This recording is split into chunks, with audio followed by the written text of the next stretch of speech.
Welcome to Structures and Materials. In this unit, you'll be learning about materials, forces, and torque. Materials being how the properties of materials. Like if something is strong or weak, say, look at this bottle. This is a type of material. Plastic isn't very strong. Okay. But sometimes you don't have to be strong in every direction. It's not very strong in compression paper, but it's strong in tension. Like if you pull on it, it's hard to break. And sometimes you have things that you need to protect. So you want materials that are stronger, so that you can protect the valuable insides, such as the battery. And what else do I have? There's a rubber band, and some materials will stretch and go back to where it was. So this is elastic, and other materials, again, plastic, don't. Just press it, it stays that way.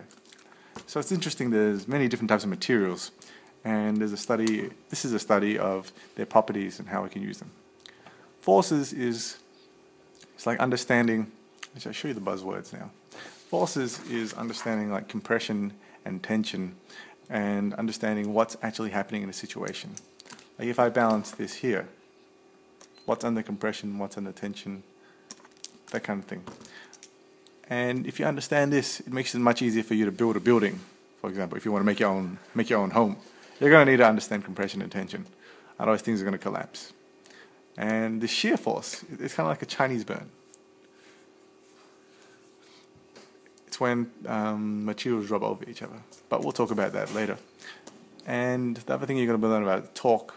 And torque is it's like balancing things. Like if I wanted to balance this on my finger, I kind of need to understand torque. Am I going to make it? Am I going to make it? Okay, let's just pretend I made it. Yeah. Okay, and it's a balancing act. And the way to figure out torque is force times distance. Okay? And so these are the main ideas here. And how do we use them today? Like what are they useful for? How does this apply to you?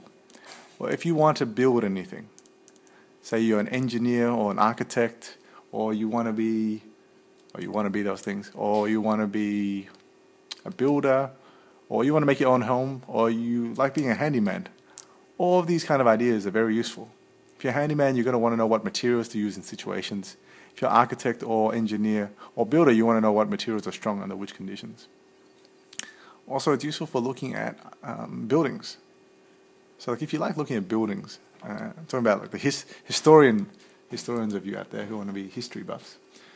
You want to understand a bit about, say, Roman architecture or the pyramids. I'm sure they would have had a lot of ideas to do with these to manage to make the amazing things they did. And finally, if you just want to understand why or how, not why, how the world works. And that's for all of physics, really. But if you can look at things and kind of understand how they work, it's kind of interesting. Like say if you want this to protect your valuables, you want something that kind of offers a bit of compression. How do I say it? It's strong but not too strong. Yeah, like helmets and stuff, so that they can collapse. So that's why you want to learn. This is why you should learn this. Finally, how can you use it today? How can you use any of these ideas today? Well, if you understand materials, I want to talk about pillows and blankets.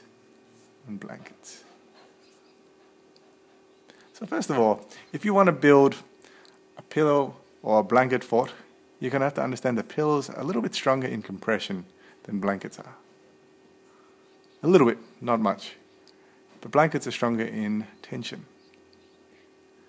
So if we know these things and we understand forces, we can think about how to construct our best system. Maybe if we pull this in tension, and then we pull tension on the pillows, then everything will hold up. We're going to need to hold it down like that. Maybe we need something pulling it up like that. And so understanding these, you could build a pillow fort. Pillow and blanket fort. Also, by the way, if you haven't noticed, I like community. But yes, pillow, blanket fort, understand materials and forces. You know what to use torque. Torque isn't as useful in there. But torque is also useful for other random things. So the other day I was thinking about it. What can I use torque for? And my cousins were coming along. So I got them involved and I got them to plank for me. But not normal plank. This is a special plank where you don't fall over. Because the normal plank, it's like this. You plank so that everything's balanced. But if you try and plank on your knees, you're going to fall forwards.